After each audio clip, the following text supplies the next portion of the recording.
जी good morning. आज के lecture में हम linear differential equation with constant coefficient discuss करेंगे, जिसमें राइट हैंड साइड जीरो होता है। तो उसमें d बाई डी एक्स को हमने कैपिटल D पुट करना है, तो इसको हम बोलते हैं सिंबॉलिक फॉर्म। जब d में कन्वर्ट हो जाता है तो इसमें जो d वाली इक्वेशन है उसको ज़ीरो पुट करेंगे। ज़ीरो पुट करने के बाद d की वैल्यूज़ आ जाएंगी। ठीक है, d की जो वैल्यूज़ आती हैं, जो d के रूट्स आते हैं, अब वो चार टाइप्स के हो सकते हैं। कौन कौन से? या तो वो रियल एंड डिस्टिंक्ट है। अगर रियल एंड डिस्टिंक्ट है मीन्स मान लो d इज इक्वल टू है हमारा a b c d, ऐसे कोई भी आ गई वैल्यूज। तो कॉम्प्लीमेंट्री फंक्शन जिसको हम, अगर राइट साइड जीरो है तो उसको हम कंप्लीट सोल्यूशन बोलेंगे। तो क्या लिखेंगे? कॉम्प्लीमेंट्री फंक्शन या फिर complete solution is constant e power first root into x, c2 e power second root into x, c3 e power third root into x. तो अगर रूट अलग अलग हैं तो ये हमारा कॉम्प्लीमेंट्री फंक्शन बनेगा। और यही रूट अगर रिपीट हो रहे हैं, सपोज कर लो 2 टाइम्स रिपीट हो रहे हैं ए, ठीक है, तो हमारा कॉम्प्लीमेंट्री फंक्शन क्या हो जाएगा? c1 constant plus constant into x into e power जो भी आपको रूट हमारा रिपीट हो रहा है ए एक्स। अगर 3 टाइम्स रिपीट हो रहा है देन कंप्लीट सोल्यूशन या complementary function is y c1 c2x plus c3 x square e power a x. Means x power 0 से शुरू करेंगे, फिर x पावर 1, x पावर 2, जितने भी टाइम में ये रिपीट हो रहा है। अगर ये d इक्वल टू ए है तो यहाँ तक ख़त्म हो जाएगा। ठीक है, सिर्फ c1 आएगा। अगर d इक्वल टू ए है तो यहाँ तक आएगा, साथ में ई पावर ए एक्स आएगा। अगर 3 रूट है एक्स स्क्वायर वाली टर्म भी आ जाएगी। ठीक है, ऐसे ही अगर रूट कम्प्लेक्स फॉर्म में आते हैं, complex means a plus ultra b form में आते हैं, देन कॉम्प्लीमेंट्री फंक्शन जो होता है हमारा y is equal to c1 cos b imaginary part, bx c2 sine imaginary part into e power real part. अब यही रूट 2 टाइम्स रिपीट हो जाए, d is equal to a plus minus iota b, a plus minus iota b। ठीक है, तो जहाँ पे c1 लिखा था c1 प्लस c2x से रिप्लेस हो जाएगा, c2 लिखा था क्योंकि c2 अब यूज़ कर लिया हमने, तो c3 प्लस c4x से रिप्लेस हो जाएगा। बाकी सारा सेम है। यहाँ पे कॉस की जगह कॉस, साइन की जगह sine into e power a x. जैसे सपोज कर लो ये हमारी कोई इक्वेशन है d minus a into y equal to 0 या फिर d plus a into y equal to 0 हो। ठीक है, तो हमने क्या किया? dy by d x, d क्या है? dy बाई डी एक्स है, minus a y equal to 0 किया। ठीक है, अब ये क्या एक्चुअल में क्या है? लीनियर इक्वेशन है। लीनियर इक्वेशन में से हम इंटीग्रेटिंग फैक्टर फाइंड करते हैं।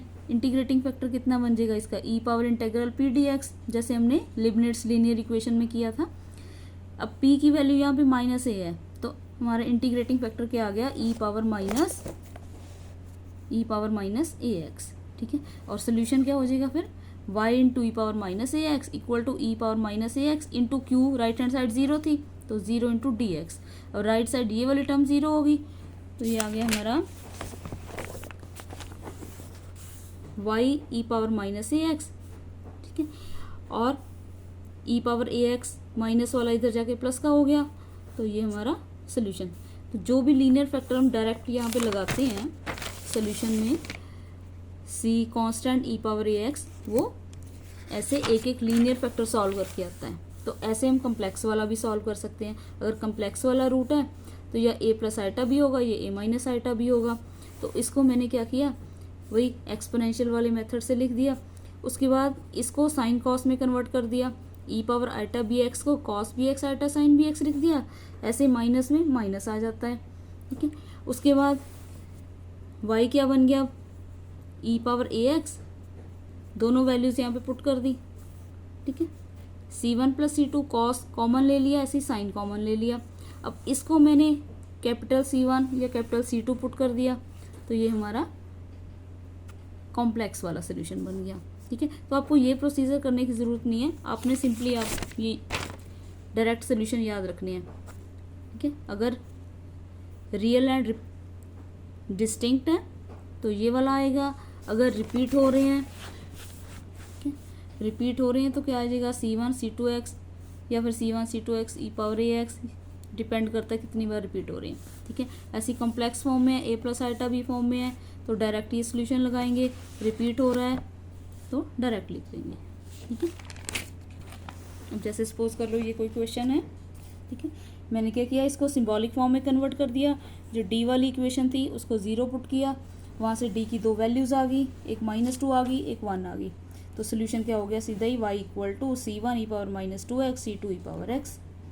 ठीक है, ऐसे ही d² + 4 × y = 0 है। ठीक है, इसमें भी फैक्टर बना दिए। ठीक है, फैक्टर बनाने के बाद 2 इक्वेशंस बन गई मेरी। ठीक है, दोनों को सॉल्व कर लिया तो रूट आ गए, बट रिपीटेड आ रहे हैं, है ना, सॉरी रिपीटेड नहीं आ रहे। एक में -1 प्लस माइनस आइटा आएगा, एक में 1 प्लस माइनस आइटा आएगा। तो दोनों के लिए सोल्यूशन लिख दिया। इसके लिए c1 cos इमेजिनरी पार्ट 1 है, इमेजिनरी पार्ट 1 है, रियल -1 है, इसमें रियल 1 है, बाकी सारा सेम है। ठीक है, तो ये क्वेश्चन आपने ट्राई करके देखने हैं। ठीक है, थैंक यू।